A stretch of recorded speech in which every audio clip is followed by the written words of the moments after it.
अऊज़ु बिल्लाहि मिनश्शैतानिर्रजीम बिस्मिल्लाहिर्रहमानिर्रहीम रब्बि यस्सिर वला तुयस्सिर वतम्मिम बिल खैर। अस्सलामु अलैकुम वरहमतुल्लाहि वबरकातुहू।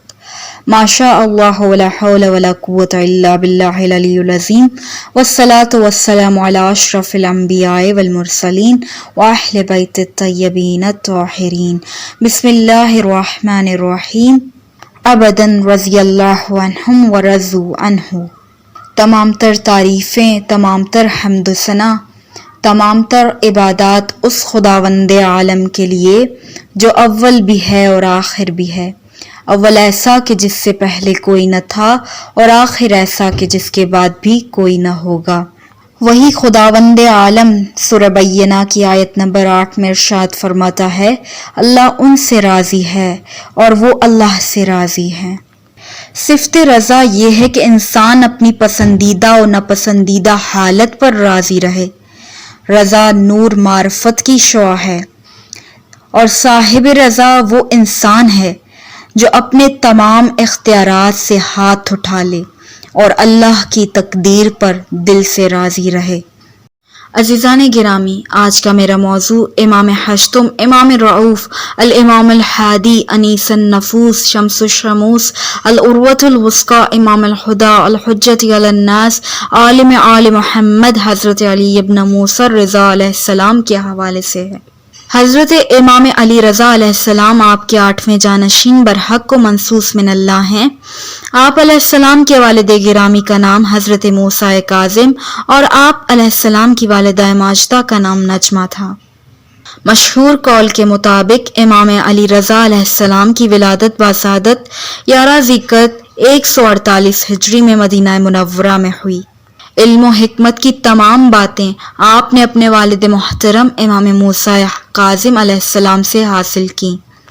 आपकी मादर गिरामी फरमाया करती थीं कि जिस ज़माने में मेरा ये नूर नज़र शिकम में था, मैं जब सोती थी तो मेरे शिकम के अंदर से ये आवाज़ आती थी, सुबहान अल्लाह वल्हम्दुलिल्लाह वला इलाहा इल्लल्लाह, जिसे सुनकर मुझ पर हैबत सी तारी हो जाती थी। लेकिन बेदारी में ये आवाज़ें मैंने नहीं सुनी। फिर जब मेरा ये नूर नज़र दुनिया में आया तो उसने अपने हाथों को ज़मीन पर टेक कर आप अपना सर आसमान की तरफ उठाया। उस वक्त मैंने देखा कि उनके लब हिल रहे थे, गोया वो किसी से गुफ्तगू कर रहे थे।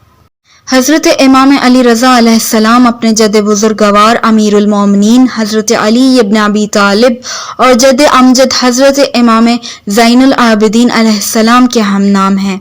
इस तरह आपका नाम अली, कुनियत अबुल हसन, मशहूर अलकाब रज़ा, साबिर, ज़की, वली, नक्श अंगुश्तर हस्बी अल्लाह है। लेकिन एक और रिवायत के मुताबिक आप अलैहिस्सलाम की अंगुश्तर मुबारक पर यह जुमला कुंदा था, माशा अल्लाह ला हौला वला कुव्वता इल्ला बिल्लाह। बाज़ मौरख़ीन ने आपके मंदरजा ज़ैल अलकाब भी लिखे हैं। सराज अल्लाह, क्योंकि आप दीन खुदा के लिए रोशनी का जरिया बनकर आए। कुर्रतु ऐनुल मोमिनीन, क्योंकि मोमिनीन के नज़दीक आप इंतहाई महबूबुल कुलूब थे। अल वफ़ी, वफ़ा आपके ख़ानदान का हर दौर में तेरा इम्तियाज़ रहा है। अस-सिद्दीक, जनाब यूसुफ अलैहिस्सलाम को कुरान मजीद में सिद्दीक कहा गया है और आप वली अहदी में उनके हम मनसब थे। अल-फाज़िल, क्योंकि आप अपने ज़माने के फाजिल तरीन और कामिल तरीन शख्स थे। अज़ीज़ान मन, जिस तरह छठे इमाम को सादिक़ आले मोहम्मद के लक़ब से याद किया जाता है, इसी तरह 8वें इमाम का लक़ब है आलिम आले मोहम्मद।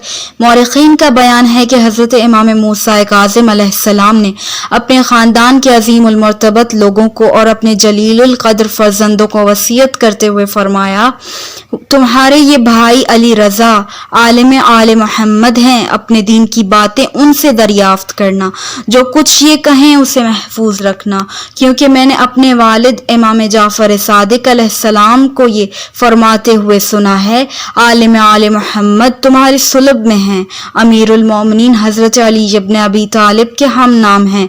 काश मैं उस वक्त मौजूद होता। गौर करने की बात है कि जिस खानदान और जिस शजरा तैयबा में हर इमाम में علم و حکمت کے آفتاب و مہتاب کی حیثیت رکھتا ہو، اس میں اگر کسی کو عالم آل محمد کے نام سے یاد کیا جائے تو اس کا علمی مرتبہ کتنا بلند ہوگا اور وہ فضل و شرف کی کیسی عظیم الشان منزل پر فائز ہوگا. جیسے حضرت عباس علمدار کے لیے قمر بنی ہاشم کا لقب کہ جس خاندان کے حسن و جمال کی ساری دنیا میں شہرت ہو، اس میں اگر کسی کو خاندان کا چاند کہا جائے تو وہ کس قدر حسین و جمیل ہوگا.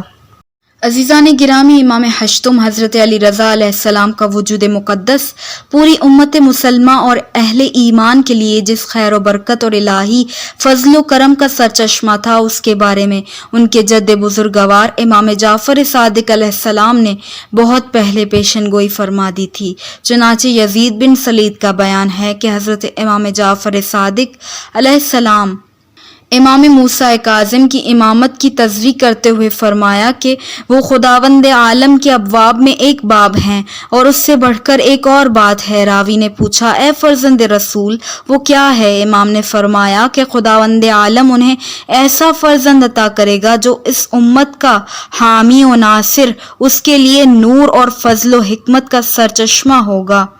وہ ایک ایسا بہترین فرزند ہوگا کہ خداوند تعالیٰ اس کے وسیلے سے عوام الناس کے اختلافات کو رفع فرمائے گا اور جنگوں کو صلح و آشتی میں تبدیل کرے گا. اس امت کی شیرازہ بندی فرمائے گا، بھوکے کو کھانا کھلائے گا، خوف کے ماروں کو امن و سکون بخشے گا. آپ ہی کے وسیلے سے غلام حکومت کریں گے اور قبیلوں کے سردار ہو جائیں گے. اس کی برکت سے خدا بارش نازل کرے گا اور بندوں پر رحمت فرمائے گا. پروان چڑھنے کے زمانے میں بھی اعلیٰ، بڑا ہو کر بھی سربلند، اس کی گفتگو فرمان اور اس کی خاموشی حکمت ہوگی. لوگوں کے درمیان جن باتوں میں اختلاف ہوگا وہ ان کا فیصلہ کر دے گا اور بچپن کے زمانے سے ہی اپنے قبیلے کا سردار ہوگا. یہ ہیں امام رضا علیہ السلام.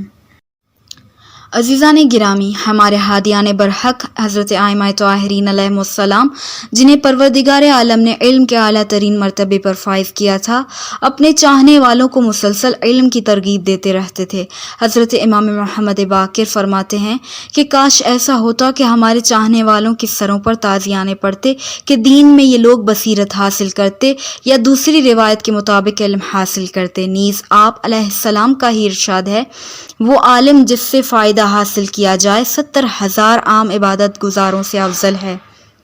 حضرت امام علی رضا علیہ السلام کے زمانے میں بعض مخصوص حالات کی بنیاد پر علم کو ہر شعبے میں خصوصی توجہ حاصل ہوتی، اور جیسا کہ مورخین نے لکھا ہے، حضرت امام علی رضا علیہ السلام کے زمانے میں مندرجہ ذیل علوم کو بہت ترقی ملی، جیسا کہ علم تفسیر، علم حدیث، علم فقہ، علم اصول، علم نحو، علم کلام، علم طب، علم کیمیا یعنی کیمسٹری، انجینئرنگ، علم فلکیات کو بھی علم کے شعبے میں خصوصیت حاصل تھی.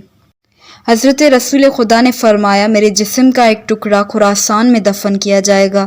غم و اندوں میں مبتلا ہر وہ شخص جو اس کی زیارت کرے، خدا عز و جل اس کے غموں کو دور کر دے گا، اور ہر گنہگار جو اس کی زیارت کو جائے، خدا اس کے گناہوں کو بخش دے گا.